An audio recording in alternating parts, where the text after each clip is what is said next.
they come back on and say, no, we don't need to wear masks. So it's just, I don't know. You don't have to wear a mask in Ohio? It's not mandated. It's just highly recommended, the governor said today. Yesterday he mandated it. Today he took that away and said, never mind, we're not going to do that. We're going to just highly recommend that you do. I wonder if that's political or scientific, or like, I wonder how, does he tell you how he makes his decision? Today he said he heard people talk. He heard what people were saying, and they made the decision today to listen to us and not mandate it. Well, cool. Good on you. Yeah. Do you wear a mask? No. Yeah. And your school's closed, right? You're a second grade teacher? Yeah. Our school's been closed since mid-March or near the end of March. So I haven't worn a mask. We're still delivering food for our kids Monday through Friday.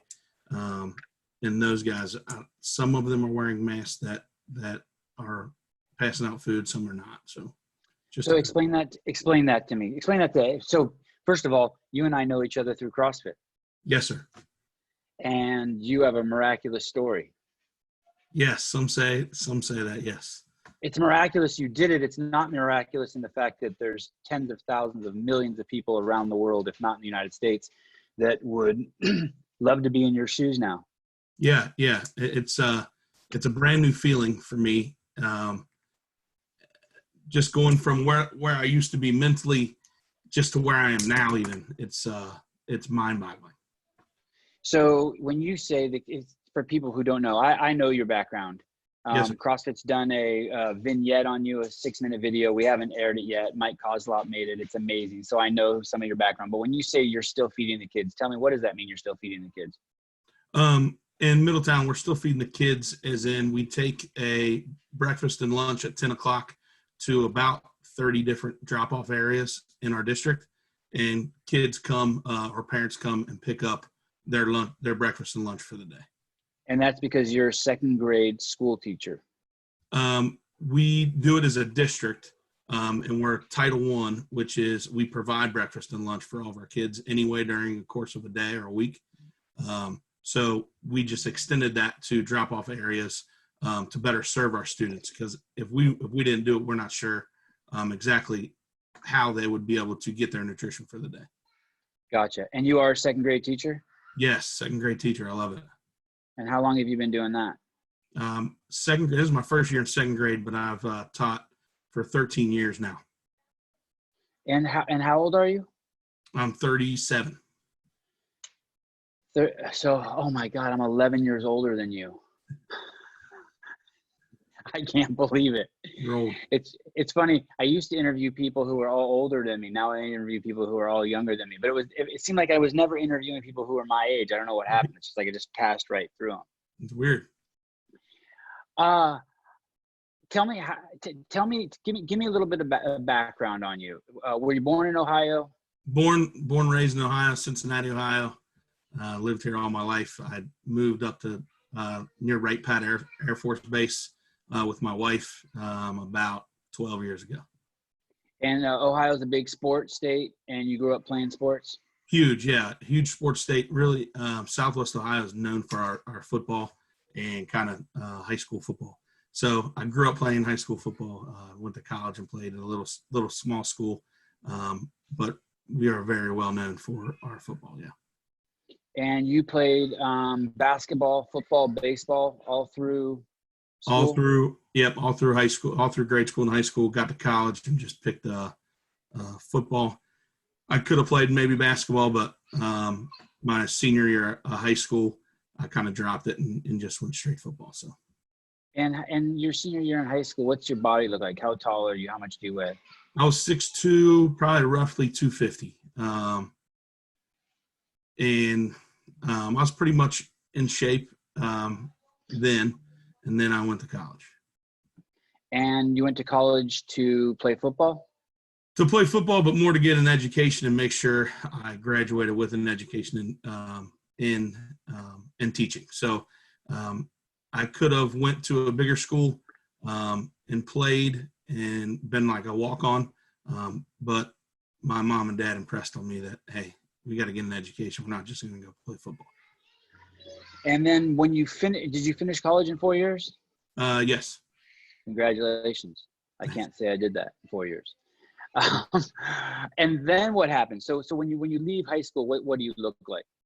When I leave college, Sorry. When you leave college, what do you look like after 4 years of college?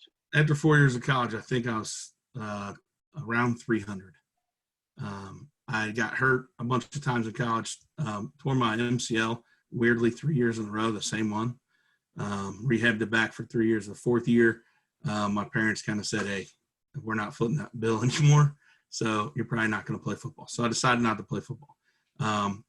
During that stage, I think that's where I started gaining weight, got real sedentary, sat around, and really didn't do much because I didn't have a team aspect behind me.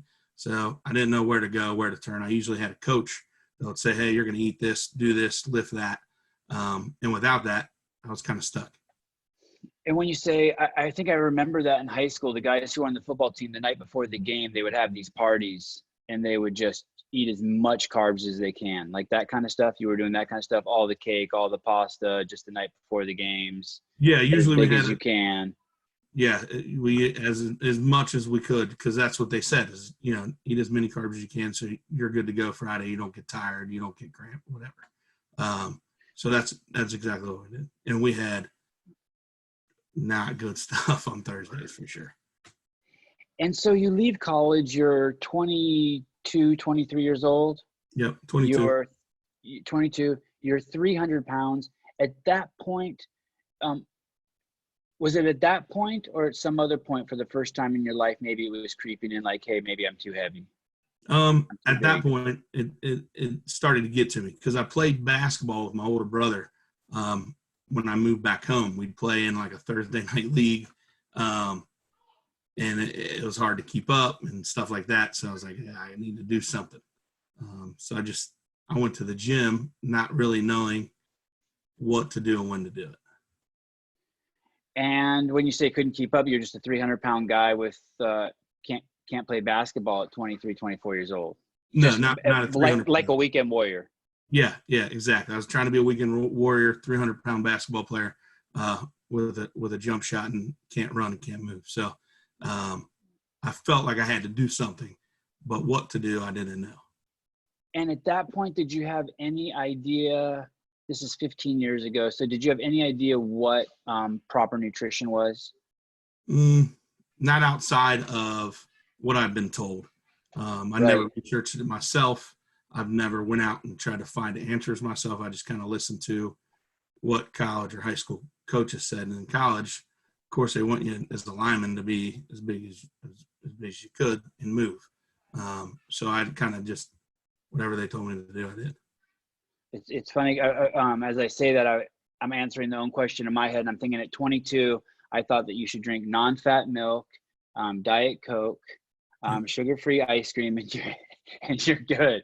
Low-fat cottage cheese, lots of tuna fish. Yeah, you're good to go. Yeah. I had the script totally wrong. It was basically, I guess, what I learned from sort of like this Arnold Schwarzenegger, just as much chicken and tuna fish you could eat, and then the mainstream media just telling you as long as it's no fat and sugar-free, you're good to go, right? Were you sort of on that same page? Yes, exact same page. As long as it said fat-free, you're good to go. And as long as your coach said, hey, you can have that, I had it. Right. And I didn't do the Gatorade thing, but were you big into doing the Gatorade and the sugar drinks and just? Yeah, when I was playing, I thought that was it. I thought that was what you turn to, and now I look back like, oh my God. Yeah, it's crazy. The basic, Gatorade professes that they increase your electrolytes. Right. But the truth is that they dilute your electrolytes. Yes. And it takes the math. It just takes basic math of knowing ratios that maybe I think I learned, some 5th, 6th grade, somewhere in there. If I would have applied the basic math I knew, I could have figured it out myself. Exactly. And you would have felt, I downed Gatorades in games in college and high school, just a ton of it. And if I didn't feel good afterwards, I didn't know why. I just thought I was tired or sluggish or whatever from the game. But really, it's probably what I was eating or drinking during a game. Yeah. I had during this, the worst thing I've had during this quarantine is I had a milkshake one day, and I'm usually pretty good. And I swear to God, it ruined my day. it ruined my day. Yeah, Yeah. just too much sugar. I actually felt hungover. Yep. That's how Yeah, I'm feeling. Like with my kids, like, we'll go to a 2 or 3 hour stint at the park, and I'm like, I want to get something, a treat or whatever. I was like, you haven't had one all week. We'll go and get something. And I'll indulge with them too. And then when I get home, I'm like, oh my God, I feel terrible. I feel terrible till the next day. the worst thing about getting healthy is that you always know when you're not. Yes. It's kind of right that your ignorance is bliss. Yeah. I mean, yeah, you didn't know any better and it was all right. But now that I know what that feels like to be healthy and to be on the other side, it's like, oh my God, what am I about to do? When did you find CrossFit? I found CrossFit twice in my life. Once when I graduated college and had my first coaching job and teaching job. I actually moved a power rack in my house or in my garage and did CrossFit.com workouts. This is at about 27 years old? 27. Okay. And I was into it. I just didn't know what in the world I was doing. So I'd hurt a lot. My knees would hurt a lot. I'd get real sore and I'd feel like, oh, I can't work out again. So I'd work out one hard day and then feel like crap 3 days in a row. And I did that for like a year and saw some good gains and felt good. But I quit because I felt so beat down and run down because I had no idea what I was doing because I wasn't in an affiliate. Right. And you probably didn't have the nutrition component, right? So you were probably still really inflamed, right? Still eating like a football player. Exactly. But training like a CrossFitter. Yeah. Okay. Eating garbage, all the carbs I could find, still milk, still a lot of dairy stuff.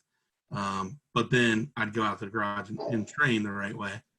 But then I'd go and fuel my body with the wrong stuff. So it was just a cycle that I was in. And so you did that until you said for about a year? Yeah, for about a year I did it. And instead of 3 on, 1 off, you were doing 1 on, 3 off. Yes, exactly. And okay, it just, I don't know. It felt do you become a hater at that point? Do you become a like, oh, this CrossFit shit's not good. I tried it. It's bad. Or do you no, put it wasn't up a really wall a hater. to it? I really liked it and liked the idea of it. I just thought it wasn't for the regular person. Okay. I just thought it was just for like athletes or people that were already in shape. Right. Okay. No, that was the complete opposite. Okay. And when you're 27 and you're trying CrossFit for the first time, do you remember how much you weighed at that point? Probably like 325. I really didn't care much about my weight then. Okay. And I didn't pay attention to it. It wasn't until I had my second child that I was like, holy shit, something has to change. And what year was that? How old were you when you had your second child? She's 4 now, 34. 34, okay. And that's when you were approaching 400 pounds. Yeah, that was right when I was like at 375. Did you think, oh shit, I'm this close, I might as well just go to 400? Yeah, of course. Like, why not? Just keep. I mean, I know that's a weird question, but I was like, if I was like at 375, I'd be like, all right, but before I'm going to lose weight, I'm just going to hit the 402. And do you think you ever hit 400? I could have. After 375, I was frankly too scared to step on the scale. And I'd have to go to the doctor and step on the scale I had real bad anxiety. And I had to take a lot of medicine for that and had to go to the hospital doctor every month or whatever. And I would just tell them, I don't care about this. I don't care about what it weighs. Just skip that. And they would let you skip it? I would weigh in, but I wouldn't look at what I weighed. Okay, gotcha. Just get on the scale, look away, they write it down. Yep. Shit, people in hospitals must. And do you know other people who did that too? Other people who are 100 pounds overweight who would do that? No, not really. Because, I've interviewed a lot of people who are 100 pounds overweight, and that's the first time I've heard that story. But I mean, I've heard a lot of the other crazy stories, like your family's about to have dinner, so you run to the store and get milk, but you swing by McDonald's and get 2 Big Macs. Yeah. And you were always eating with 2 hands. I was that guy too. Yeah. Terrible. Or like Gary Roberts told me all sorts of crazy stories. You get up in the middle of the night to eat a little ice cream out of the gallon, and you don't want your family to know you ate any, so then you end up eating the whole thing, and then you got to run to the store in the middle of the night and get a new one, and then you got to eat it back down again to where it was. I'll be like, shit, that sounds just like Gary and I probably had the same stories. And I watched his 2 seasons of his stuff, and I was like, holy shit, this is about me too. It's crazy, dude. It is absolutely mind-boggling once you get into that. Just the wrong way to eat, and then you're scared to death what people are going to think. Then you don't want to get caught, and then now you have anxiety over that. It's a terrible cycle. What is anxiety?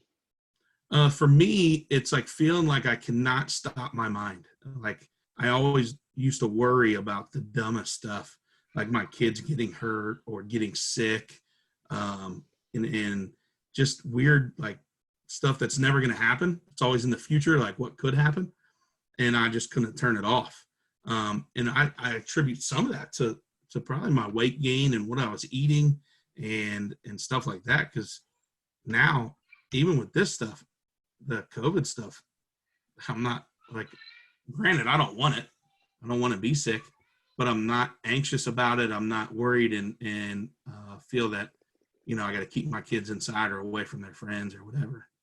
Just how stoked are you that you found CrossFit before this COVID thing? Because you see the underlying conditions, it's like 95% of people, and you've already started working your way to the health. Exactly. I mean, it is thinking about it and then thinking about some of my people that I hang out with or even my family members. It's like, dude, just wake up.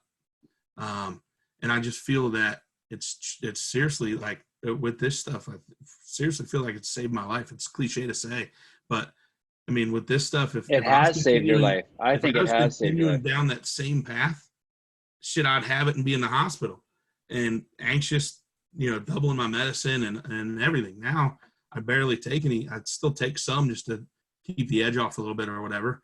But I don't get weird and nervous about it anymore. Like at this time, if this was 2 years ago, I'd have my hands washed so much they'd be bleeding. When I had my first kid and my second kid, I washed my hands so much they were bleeding. And my friends were like, "That's not right." And I just looked at them, I can't stop. I can't stop. They would tell me, I have really good friends that would say, "Dude, you're not supposed to be doing this." And I would just be like, "Well, I can't stop." So, and now if I would have a kid, I want to do the same stuff I was doing before. So when I think of anxiety, the only time in my life that I can think of having anxiety is like you get pulled over by the cops, mm-hmm. or you're going 70 down the freeway or 80 or 100 and the cop pulls behind you, or if I had to speak in front of a large group of people and it was something really formal, I would start feeling my heart like I kind of would. I still want to run away. Yes. You know what I mean? Like when a cop pulled behind me, the right thing to think would be like, oh, slow down to 65 and chill. I kind of want to go like 120 and run away for no reason. I haven't done anything wrong. Right. It's going to be a race from where we are to home. Yeah. Yeah. Is that what it's like? Like, that's exactly you what kind of just want to like just run off in one direction. That's exactly what it's like. And I did. I'd leave whatever situation and either like wherever I was, I'd go somewhere by myself, whether it's upstairs out, away from my wife and kids, whether it's like at a bar hanging out, I'd head out the back. I didn't want to be a part of those situations that made me feel that way. So I'd just like run away. I'd sleep a lot, sit out on the couch. I'd fall asleep when my wife and kids were in the same room. Instead of being a part of the conversation, a part of the things, I would be asleep. And then it was terrible. I bet you that makes you a really compassionate second grade teacher. I think so. It's really funny to some people think that I am like more of like a drill sergeant kind of guy because I'm a guy. So they're like, you don't come across that way. And then when they come in my classroom, they're like, holy shit, you're a little bit different of a teacher. And I'm just super compassionate about what my kids go through because, I've been through anxiety and feel that way. And their life is full of anxiety, especially being away from us right now. And just being able to feel that with them, it helps me as an educator for sure. When was the very first time you had anxiety? You remember? When I felt it the most is when my kid was born. My first kid, Parker, when my first son was born, it was out of control. I believe like even when he was born, like I would like walk in and out of his room, in and out to like outside and like try to catch my breath and come back in. I'd find an excuse to go fill up with water again or just some shit just just to leave the situation to try to bring myself back down. Right. And it really worked until, frankly, CrossFit started at my affiliate that I go to. So it's amazing. When I was younger, I remember like if I was going to go on stage in a play and I would get anxiety, or like I had to do some sort of performance, I kind of like, or if I was running for student council, I had to speak to the whole school. I kind of looked forward to that kind of anxiety. And I'm guessing when you played football, you kind of looked forward to that. You kind of wanted to step up and face it. And then you get older and you're like, for something happens, right? Yeah. And you don't want to face it anymore. Yeah. You don't want to face it anymore. You want to run away. You don't want to be a part of it. It used to be exhilarating. Right. You couldn't get enough of it. And now, right. Then it was like, ooh, I don't want any part of this. How do you break that seal? So okay. So you did CrossFit you found CrossFit when you were 26, 27, you did it by yourself in your garage. Briefly tell me, how did you find it? How did it pop on your radar? My twin brother was doing it. My twin brother was doing it and told me about it. And I was like, what the hell is that? So I looked it up and he would do it. He lived in California at the time. And I lived in Ohio, and we would kind of call each other and kind of tell each other what times we got or how we did on a certain lift or whatever. And that's how it kind of got started. And is your brother as big as you are? No. 6'2"? No. Oh yeah, he's 6'2". He's not as big as I am. He never got to over 300 pounds? No. Did he talk to you about it? Dude, when he first moved to California, he was away, so he really didn't know. He knew I was big, but I don't think he knew how big I got until he got back home. And when he got back home, he'd be like, what are we doing? But he wasn't a dick about it or anything, but he would definitely be like, hey, what's going on? What are you working out? And then when my knee surgeries, when I tore both patella tendons off my kneecaps, he was my kind of cheerleader to get back to where I could walk again without a walker. And then I'd tell him like stuff like, dude, I'd never be able to squat again, or I'll never be able to do this or that. And now with CrossFit, he likes to, I'll post something and he'll call me like, I thought you said you never could do that again. So he's that guy. He's your biggest cheerleader, but he'll also look at you and be like, what are you doing? So it helped a lot to have him. What an amazing thing to go through, to think you'll never be able to do something again and then be able to do it again. I mean, it was was something as vital as squatting, right? I mean, that's a cornerstone of independence, right? Mm-hmm. Yeah. They told me, look, you'll never be able to get up from a chair again. You'll have to sit on a high cushion or high chair at all times. You're not going to be able to walk without this walker, and all kinds of stuff. And I didn't know. I was 30. And this has only happened to, then the doctor said it's only happened if there's only 50 cases in the world that tear bilateral patella tendons. Usually it's like your quad tendon and then your other one's your kneecap. So he's like, we don't know what to do. There's no protocol. There's nothing out there really. So you're kind of we'll see how it goes. And those doctors who said that you'll never be able to squat again, do they see you? Do they know you're squatting again? No, they have no idea. They don't. Yeah. My doctor that did my surgery, he's retired now, so I don't see him much. But he just didn't know much about it. So when we did it, he's like, I don't know what to tell you besides, we're gonna treat it like a quad tendon, double quad tendon tear, and go from there. For 8 weeks, I was in braces locked from my hips to my ankles, until I wasn't allowed to bend to my knees. So, I mean, imagine that. You must have lost a lot of range of motion. Oh, it's ridiculous. And they kicked me out of, I did PT for a year, and my insurance finally said that's enough. And the PT guys are like, well, he doesn't have strength in it. He can bend it now, but he has no strength to walk. And they're like, well, sorry. So I spent a while trying to get all that strength and mobility back by myself. Now that you've taken your L1, yeah, do you look back at that PT and be like, oh shit, I could have PT'd myself?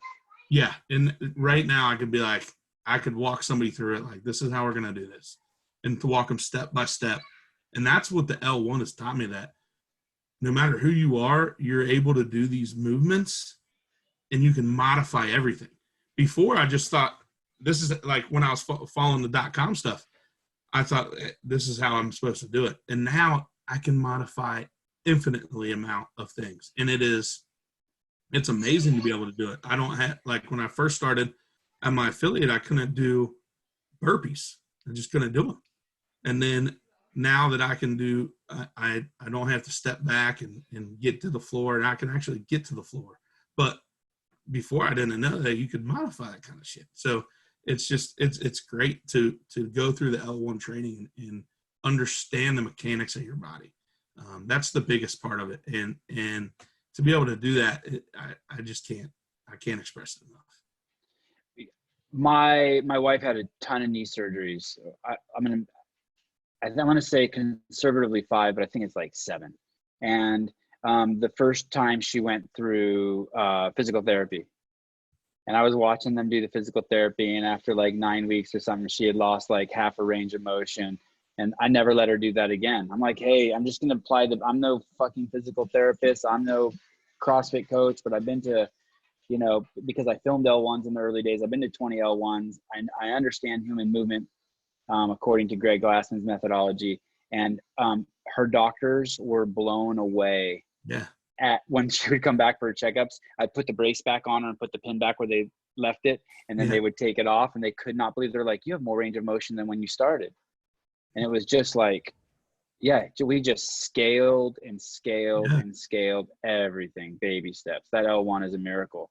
Yeah, it changes your life. Sitting there, you're like, I wasn't like everybody else. Everybody else seemed to be like a trainer, or like they're like an athlete, and then here I am sitting there, and just being with everybody and learning how to move it was great. And then just learning things like that could help me in my movement, because some of the coaches, I would ask them questions during breaks and stuff, and I'd say, hey, I'm unable to do like X, Y, and Z, and they'd really take their time and help me understand the mechanics of your body. And it was awesome. Were you sore after those 2 days? No. Okay. No. I thought I would be. All the coaches in my affiliate were like, dude, you're going to be a little sore, so get ready for that. And I didn't feel too terrible. I modified things when I had to. I was told to modify things when I didn't think I had to. And it wasn't too bad. That's another huge thing that I learned, from CrossFit. Some people think that the modifications means it's less. Ooh. And a jumping pull-up is just a different stimulus. There's nothing to be, people who can do 30 strict pull-ups should still do jumping pull-ups regularly, because we all need the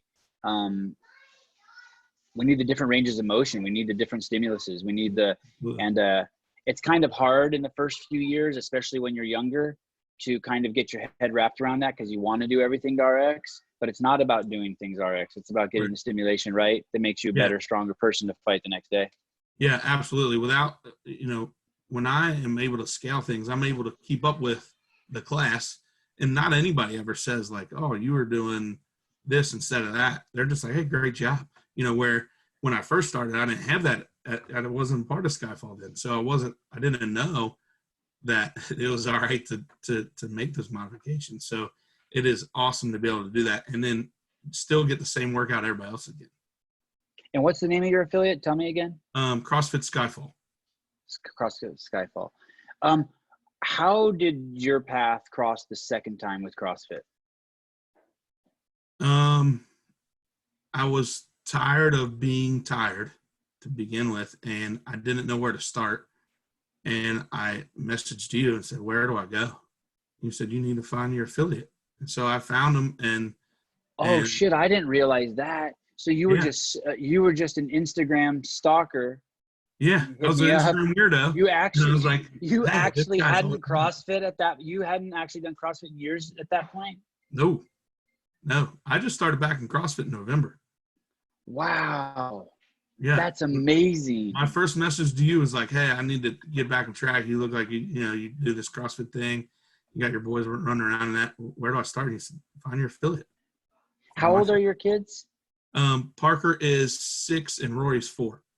Okay. So you were you knew I was doing CrossFit, but you were there mostly to look at the kids stuff. Yes. Yeah. Okay. And then just one thing led to another, and now we're here. I can't tell you how happy that makes me. Dude, Oh. I couldn't believe you messaged me back being an Instagram weirdo. So I was like, dude, he's never going to message me back. I try to message everyone back.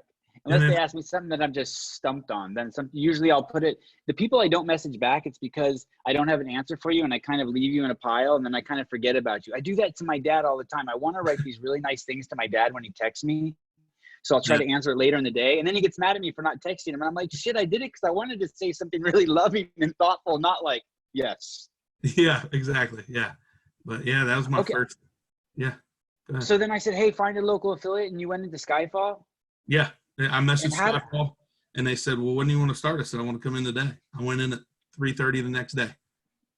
And how do you get past your anxiety? Isn't your brain going, no, you can't go in there. No, you can't go in there. No, you can't go in there. Absolutely was. But I had to decide whether I was going to get healthy for my 2 kids and my wife, or if I was going to keep being where I was, scared to death of everything and never going to progress.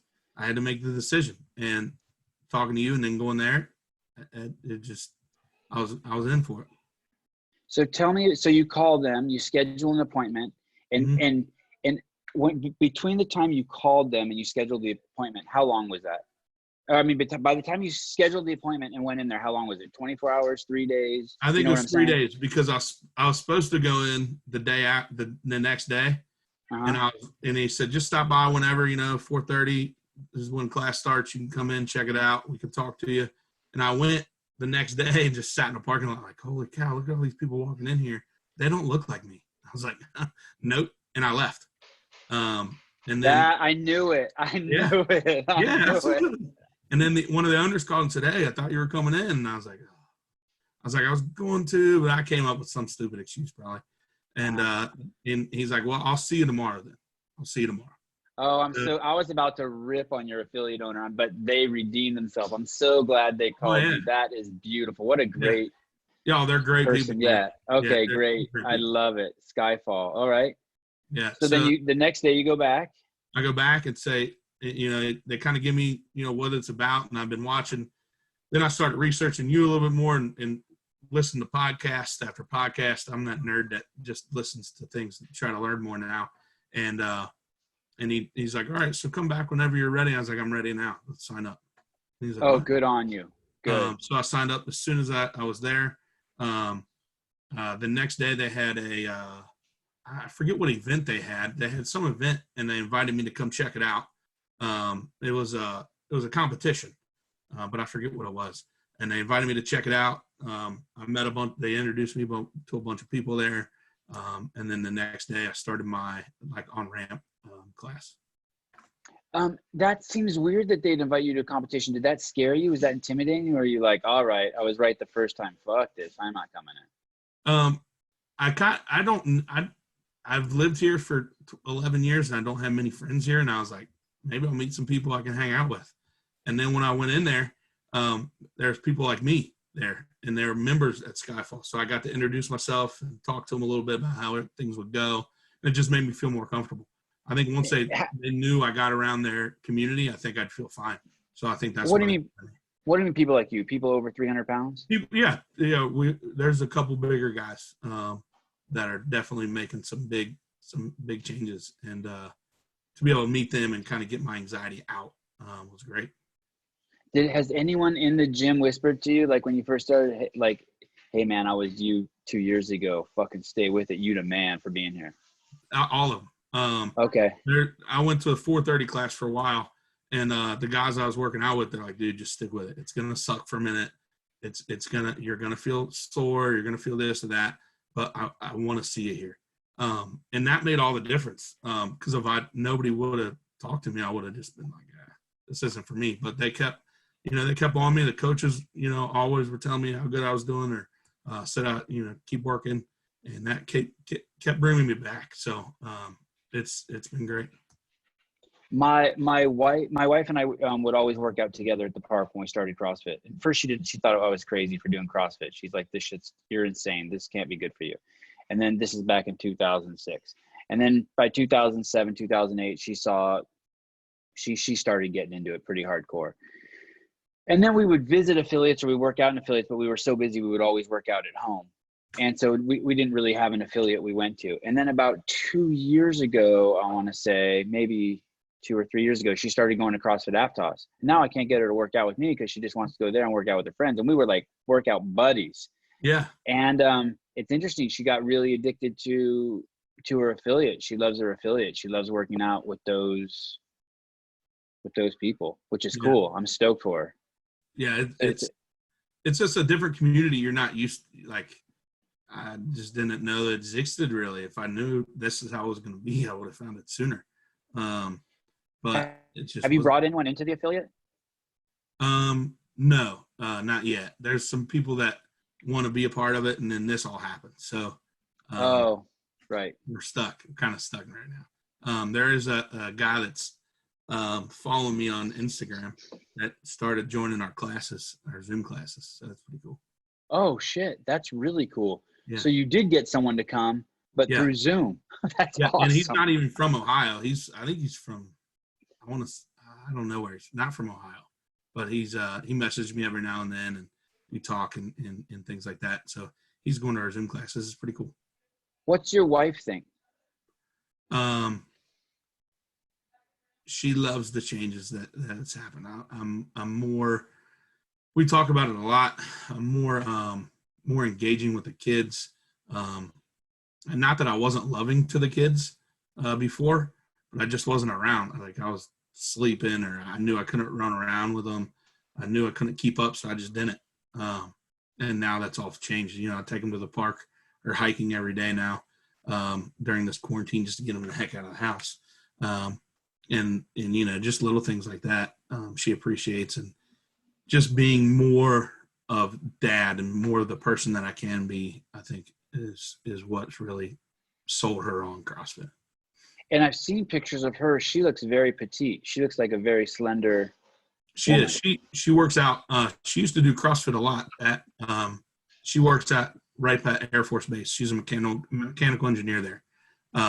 So they have a CrossFit box. She used to be a big part of that, but she got away from it just because of how much she's working now.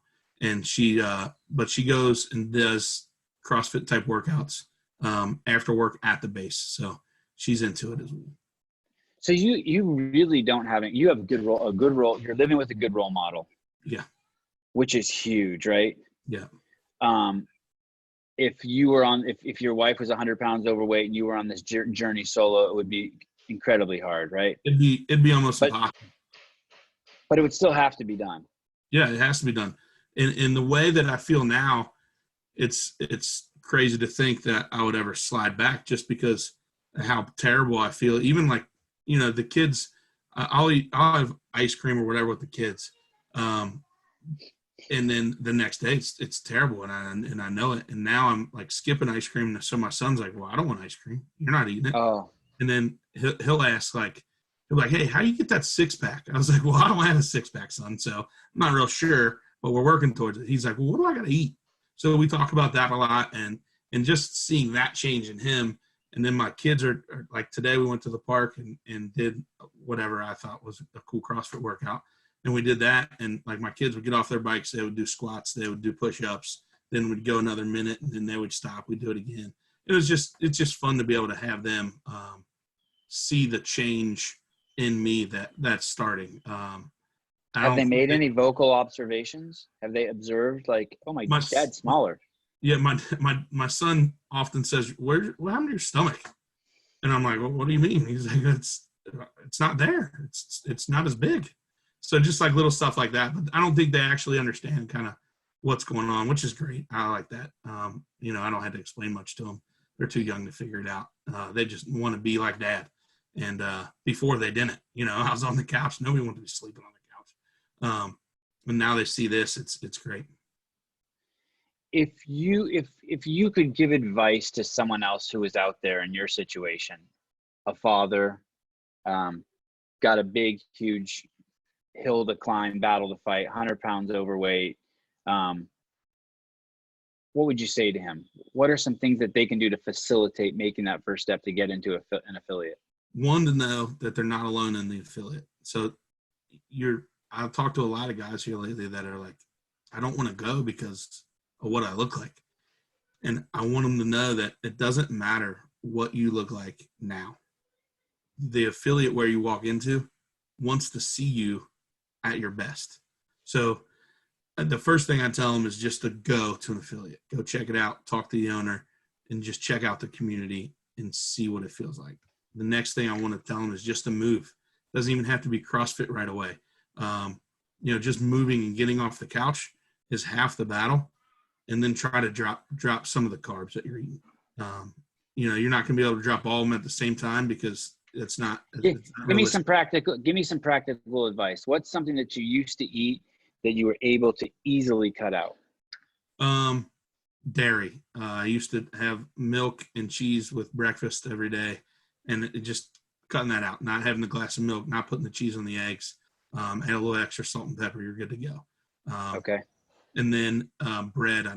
I eat lunch meat every now and then because it's a quick, easy snack.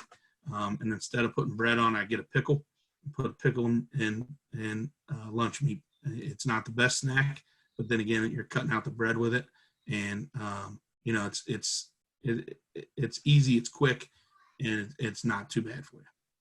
When I'm indulging, let's say I'm having a hamburger somewhere and I know I should, it's too soon, I will then, if my discipline's pretty good, which it normally is, I'll just take off both pieces of bread. Yeah. And if I really want to spoil myself, then I'll just eat 2 patties of meat. But yeah, that's a great way. Or if you're really indulging, you just keep 1 piece of bread, you take off the top. You know what I mean? You just have your fingers on the burger, no ketchup, because you don't want the high fructose corn syrup. But those little things, hey, just make it a new rule in your life. No top piece of bread on anything you eat. And yes, you're on your way, right? The journey begins. Yeah, you're right on your way. It doesn't have to be these big wholesale changes. A lot of guys I talk to are like, well, I'm going to cut out all the X, Y, and Z. It's not realistic, guys. It's just, you can't do that. Right. One step at a time is kind of what I've been doing, and I've been seeing some big changes. So that's my biggest advice. Just one thing at a time. Don't make it a big wholesale situation. How about soda? Is soda gone? I've never, I was drinking a lot of not 7-Up, what do you call it? Mountain Dew. And now I don't have any of that. That really messes with my stomach. And being on this journey, I figured out that I am actually have an intolerance to gluten. So just being on the journey, I figured out, what I can eat with my body and what I can't now. And soda is just, it just wrecks me. What advice do you have for affiliates for engaging clientele like you? Just that. So before you give advice to people who might want to go to an affiliate but are intimidated, what advice do you have for an affiliate? I think just make sure that you are kind of showing everybody at your gym. And it's not always like the elite athlete that you show, or, You mean like on Instagram or social media? Okay. Like I see some gyms only post like their elite athletes or people that do like amazing things. And I see that our gym kind of posts everybody, whoever's at the class is getting in that picture. Or, they're filming them during the workout. I think just being accepting of anybody that walks in your door and knowing they've had a journey just to walk in, you need to make sure you're compassionate to them, because you could be their lifeline. You're that person. And if you are not welcoming and make sure, hey, we got your back, and make sure they know you're there for them, they're not going to come back. And then they lost their lifeline. They're going to go back to wherever they were. I was talking to Michelle Moots and Zack, and they're trainers at the gym here. Well, they're L1 trainers, but they're also trainers at the gym we have at HQ.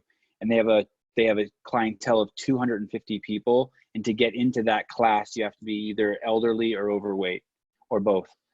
And I don't want to misquote them, but it was really interesting. One of the things I was like, teach me something about being a teacher in this class. And they go, it's all trust. Yes. It's trust before everything. They have to know you're no fucking way going to hurt them. Just the tiniest steps. And I would see when they would do burpees with these clients, they would stack a boxes up to their chest, and you would just lean forward, touch the box, and then stand back up. Like you never even went to even close to the ground, right? You just leaned over like 8 inches. And I'm like, that's day one. Yeah, that's a great point. Because when I first went to the gym, I'd try to be doing everything everybody else was doing. And the coaches would they would just come whisper in my ear like, hey man, that's not today. And they'd take some weight off for me. And they want to make a big deal out of it, but they'd come make sure, that you're being safe in the gym. And that was really and important set you to up me. for success every time, right? Right. They would say that no one wants to be embarrassed, especially these people who've crossed into the most uncomfortable situation of their life. Yeah. You never want to embarrass them. Or sorry, I interrupted you. No, you're right. You're right. And that's, I never wanted to be embarrassed. And that's kind of when I went into the gym, that's what I was worried about. My first couple of workouts or whatever, I'd be embarrassed. So I was trying to be, the guy that was funny or the guy that was cracking jokes. And eventually that all stopped because I didn't have to feel like I had to be kind of covering up something, because they would just come by and say, hey man, that's not it today. Make sure, you take that weight off. We're going to work on your range of motion. We're going to work. And they made sure I understood what they make sure I understand what the day is, whether it's strength or range of motion or endurance or whatever. And that really helped me out too. Just explaining what the day entails for me isn't going to be exactly for everybody in the class. So just their one-on-one interaction with me was really important too. How much do you weigh right now? 305. Is it mind-boggling to you to think that it would be like carrying almost like 2 big full bags of dog food around with you everywhere you go? Like if you were to carry 2 like 40-pound sacks of dog food, that's what it used to be like. Yeah. And actually a couple of the trainers asked like, hey, have you ever like strapped on like 70 pounds and went for a walk? I was like, no. He's like, well, that's what you've done. You've lost that much weight. Imagine putting that back on and look how far you've come. So yeah, it's mind boggling to think that I was that big. And now that I'm still pretty big, 305, but knowing that I'm on the down slope and knowing that what I'm doing is working is all that matters. What did the teachers say to you at school, the other teachers? Have they noticed? Yeah, they've noticed a lot. At first they're like, what are you doing? And I'd tell them and they'd think like, okay, you're doing CrossFit. So you're doing all these crazy workouts and you're doing a billion pull-ups and you're running. And I was like, no, I'm not doing pull-ups. I'm not running. I don't know how before CrossFit, my affiliate, I didn't know how to run because I don't have that muscle memory anymore. So they've taught me that too. But they've noticed That's cool. They've noticed I can move around and do different things. Whether it's like when I used to get on the floor with my class, it would take me a minute to get up.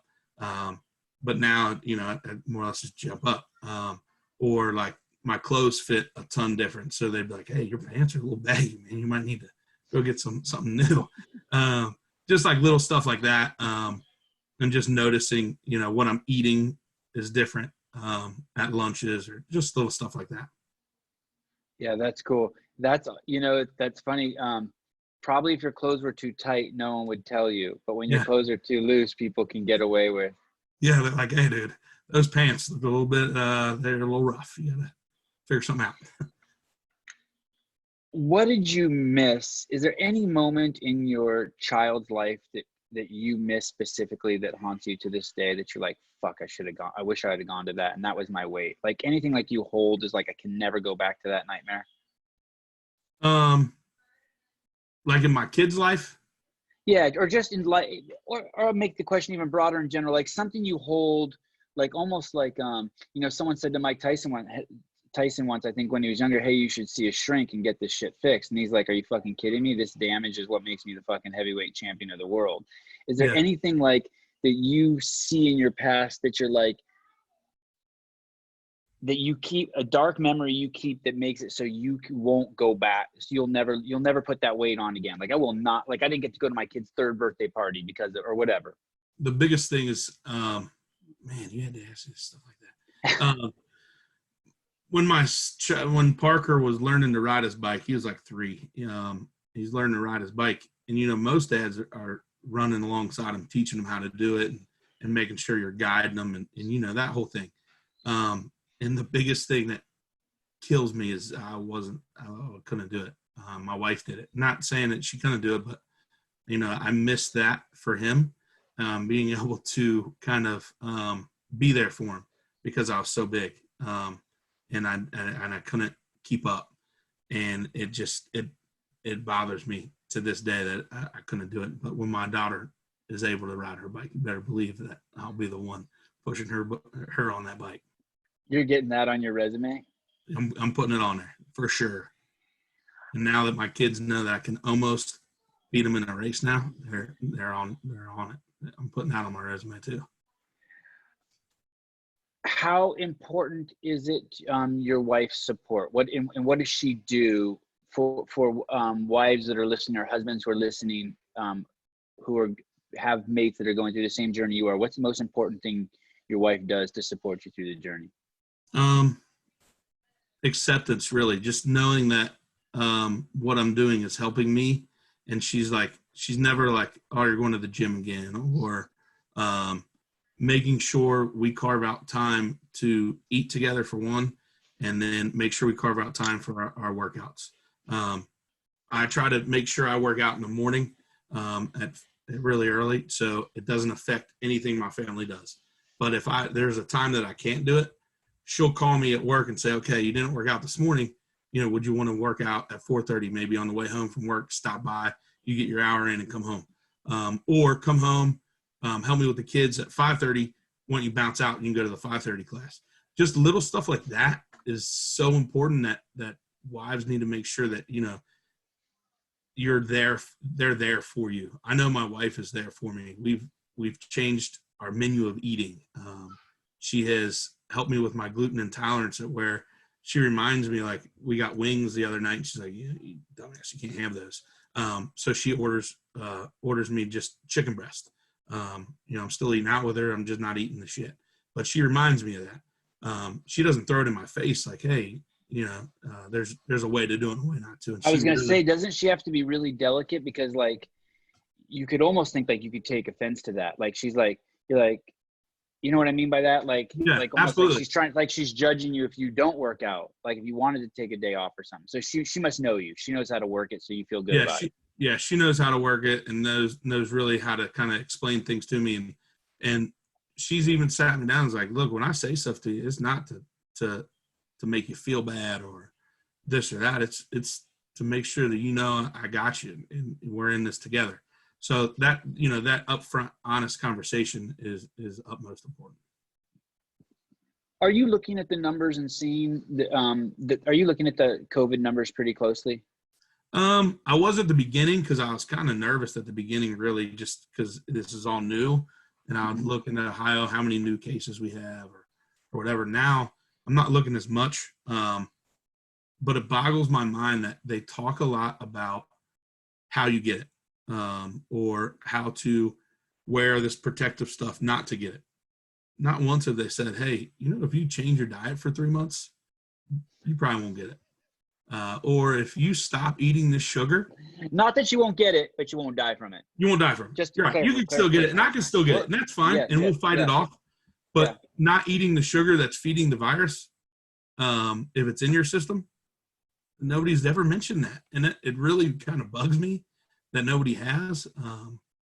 But that's what I take away from it right now is, that they keep telling you how you're going to get it and how you can wear this PPE stuff to avoid it. But not one person said, hey, if you change your diet for 3 months, stop eating extra sugar, you might get it, but you're going to get it and fight it at home. You're not going to get it and fight it in the ICU by yourself. The Sky News reported today that 95% of the people in the UK who've been hospitalized have underlying conditions. And then you look at those underlying conditions, and I'd say 99% of them are caused by excessive carbohydrate intake, right? Yes. Yeah. And it is, and then I see another article saying, kids are dying from it. And then you look and the numbers are so minuscule. It's like, it's nothing compared to how many kids the flu kills. Not even 1%. And so I'm wondering, I wonder the exact same thing you do, why that white elephant in the room really is the fact if someone just needs to say, hey, you can follow the CrossFit prescription and you can eat lean meats and vegetables, nuts and seeds, little starch, no sugar. Um, and you can make it to the 90-yard line with this Yeah. thing, right? Yeah. And I guess people don't want to take responsibility. They're waiting for a vaccine, or they want to be absolved of responsibility. I personally like the fact that we have stoplights that say red, yellow, and green. I like that kind of government involvement and stop, and I don't mind paying taxes to fix the roads, and I like the local swimming pool. But mandating shots for me, or mandating it when I can take control on my own, seems a little right. Yeah. Like someone needs to say it. Someone needs to say, Someone needs hey, to step in and take say, responsibility. yeah, it falls back on us really. And it should just be like, okay, what risk are you willing to take? If you don't have any of these conditions, or you feel safe, go out and do what you need to do. Right. Maybe if you're older or whatever, and you don't feel safe, stay in. Have one of those people that don't feel threatened by it to go get whatever you need. But yeah, it's crazy. I saw Charles Barkley being interviewed on CNN last week by Don Lemon and someone else, and they I forget the other guy's name, but they were trying to get Charles Barkley to go down one avenue of thinking. They're like, hey, is this systematic racism? And he was basically saying, hey, whether there is systematic racism or not, and I believe there is, this isn't the time to be really talking about it. The time right now is to talk about personal responsibility. And what I did is I bought an exercise bike, and I'm not drinking during the week. I'm only drinking on weekends. And I was like, fuck yeah, Charles. Yes. You know what I mean? Like, now is the time to give people practical solutions on how they themselves can take control of their life, not to, and I'm all open for the conversation later about maybe some people not being in food droughts or whatever, having unfair conditions. But now is the time to be like, okay, this is what you can do. You can do 100 jumping jacks 6 times a day. You can drink water instead of Coke. Like, give people the medicine. Yeah, exactly. And once they give them the medicine, the problem is Big Pharma doesn't make their money off of healthy people. So it's like they don't want to mention that kind of stuff. And that's the biggest thing for me, and where I teach and what I do is I want them to understand we have all the medicine we need if we would just change our lifestyle a little bit. How is your affiliate doing? How is Skyfall doing? Are they gonna survive this? I know this is tough on small businesses. I think they're going to survive it. I think, those that can still pay their dues are still paying. Obviously, we're doing these Zoom classes all the time. Sometimes we'll meet just individual. Like I'm a part of like a dad's group, and we'll meet like at the park and do a workout. Granted, we're social distancing, all that. But we're staying together as a community. I think that's really important. But I think we'll get through it, and we'll be on the other side. Has anyone asked you what is CrossFit? They have. A lot of people ask, especially at school. Teachers, they want to know about it just because they see the change in me. And it's kind of a loaded question. It kind of depends on who I talk to, what I give the answer to. And that's exactly where I was going to. With some people, you might tell them it's constantly very functional, movement executed at high intensity. Other people, you might be like, dude, it's the church that saved my fucking life. Right? Yeah. I mean, it's kind of like, so give me a little bit. Give me some of the definitions you would give to people. Like, what do you tell your parents? Do your parents know you're doing it? My parents do know I do it. What do you tell them it is? My mom asks a lot what it is, because she's interested in it. And I tell her it is just basic living. It is how you're going to get out of bed every day. It's how you're going to stand up from the chair every day. If you fall, God forbid, it's how you're going to get up. And a lifestyle practice. Yes, it's just how you do life. So actually, she started. I told her, hey, you're going to do some squats, and then maybe raise your arms above your head. She's like, I can't squat. I was like, can you sit down? Yeah. Can you stand up? Yeah. Okay. We're gonna start in your chair, and that's how she started. And she's doing pretty good with it. And it's pretty cool to see that. She doesn't do it every day, but that's kind of how I explained it to her. That it's that. And my dad is an avid runner, and I won't ever be able to get him into it just because he's set in his ways, and that's how it's going to go down for him. But that's kind of how I explained it to my parents. Do you think you're going to get your mom into an affiliate? I'm going to try to. with her, you can't push her too much one way or another. I gotta let her make her own decision. But with my ultimate goal being able to open up something in my district where I teach, I want to get her into that eventually, because I think she would really like it. Even just finding a class just for her. I'm sure there's people, that are retired that go to different affiliates near her. But that's my ultimate goal, is to get her into one and just see what happens.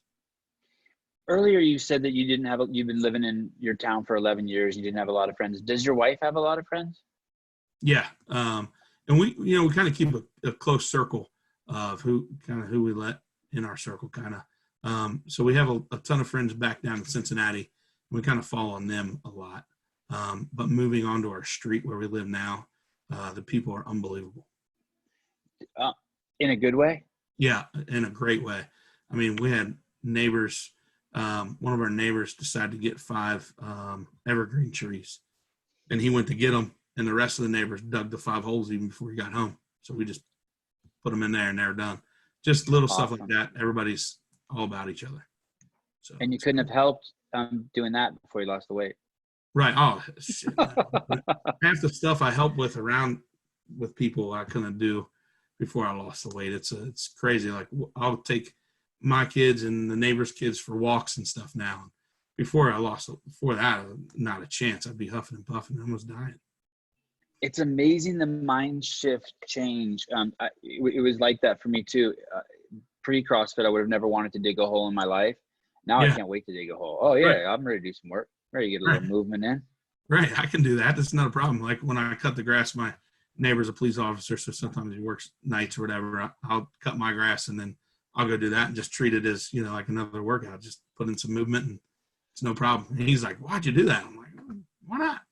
So just little stuff like that. And how long do you think you're going to be doing this? Forever.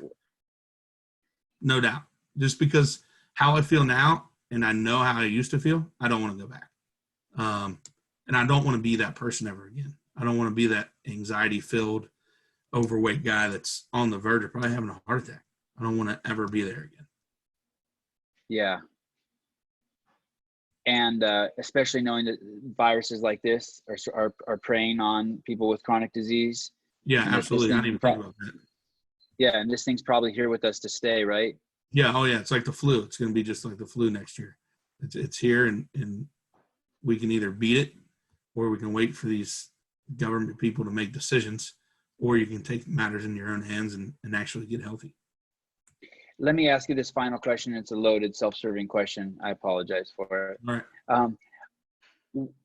Who do you think that the CrossFit L1 is for? Who should take that? I think anybody that is in an affiliate or wants to go be just a member in an affiliate needs to take it. It's for everybody. And I didn't think it was for everybody at first. Even before, I scheduled it and I was, got my, when it was and all that. And I still was like, man, this is just going to be like I'm not going to learn anything that's going to help me right away. It's coaching. And it's really not. It really teaches you how to move as an individual. So I think it's for everybody. Everybody that's in CrossFit needs to take it. And what about people who aren't in CrossFit? Like people are always asking me what books should I read to raise my kids the way you raise your kids? People will ask me that. I'll be like, I just do everything I learned in my L1 and kind of like, they teach you in the L1 that through struggle, your body goes through adaptation. So I know that I need to let my kids struggle, right? Yeah. So that's like one of the things, right? Your kid's lifting his bike into the back of the car and you want to go help. If you think it's safe, let your kid go to war, man. You just kind of have to be like, okay. So here we go. Yeah, here we go. Don't watch. It's kind of this operating. I see it as this operating manual for the human genome, like how to eat, how to move, how much to eat, how much to move. Yeah, absolutely. And I think even some people ask me, like, where did I start with CrossFit or whatever? And, I told them about the L1 and I said, if you're apprehensive about that, you need to just go to CrossFit.com and go to the journal. There's so much information there. And, Right. and when I first started way back, I would read all of that stuff. And now I go back and reread it, but I reread it in a different way. I got a pen and paper with me and write down important things that I find, or I go watch videos and things like that. And I think that's where you need to start as well. If you're apprehensive about that, and then learn and then do your L1. You're even in a better spot once you take it. It's online now too. I don't think anyone can take it. I think you have to have already taken it once to take the online course, because obviously a lot of the magic is, as I've seen in the video that we made of you, and I've taken that one, they put their hands on you, right? Yes. Yeah, that's the most important. I think taking it on taking it online is a great thing if you took it once already, but the magic happens once you're there. The trainers there, the people around you there, it's an experience that you just have to go and see and feel for yourself, because the trainers, they're unbelievable. And I talk like Pablo, I talked to him, I messaged him on Instagram, and he's going to get me into one of his Zoom workouts and stuff like that. Andrew, I talked to him a lot, and his wife, Jen. I talked to her about just different ideas for when I want to do the CrossFit Kids things with my kids at school. They're just accessible, and you wouldn't think that walking in. You're like, okay, these guys are going to teach, and that's all they're going to do, and that is far from the truth. You can ask them anything and everything, and they're there to help you. And being there, I think, is of utmost importance. I know I said I was going to ask you one last question, but here's one. This really is the last question. What's one thing that's changed in your life that you didn't expect to change since you started doing CrossFit? My mindset, where my mind is and where my thought process is and everything I do has changed a lot. It used to be, how can I prevent what's going to happen? Now it's, how can I go make something happen? I used to be so scared of like, oh shit, what's going to happen if I go do this or that? Or am I going to get hurt if I go try to cut down this tree? And stuff like that. Now I'm like, let's go cut down this tree and see what happens. Things like that. It's the biggest mind shift I've ever been a part of, and it's still evolving. And it's really neat to see of kind of how it used to be compared to now. I'm not as nervous as I used to be, or think like what's going to happen. I want to make it happen. That's funny you say that. I remember once I started doing CrossFit, there would be things like, there would be like a fence somewhere, and before I would go around it. And I remember when I started CrossFit, then I'm like, I'll just climb over it. Exactly. Yeah. I just felt like a little kid again. Like, oh yeah, whatever. Exactly. The challenges that we have now, I want to face head on. I don't want to, I don't want to scoot around it, or I don't want to get help. I just want to go for it and then see what happens. Awesome. Well, thank you so much. It's not a problem, man. I loved it. Yeah. My third podcast back. You were one of the easiest guests I've ever had out of the 100 or so podcasts I'd done in the past. Awesome, man. I appreciate it, man. Everything you've done for me is, like I said in the message I sent you, I can't explain it. I'm in debt to you, man. I really appreciate it. Awesome. Well, I will see you on Instagram, and I will follow up with you in like 6 months here. Sounds like a plan, man. I appreciate you. All right, brother. Thank you for everything. Brother. No problem. Thank you. See you. Bye. Later.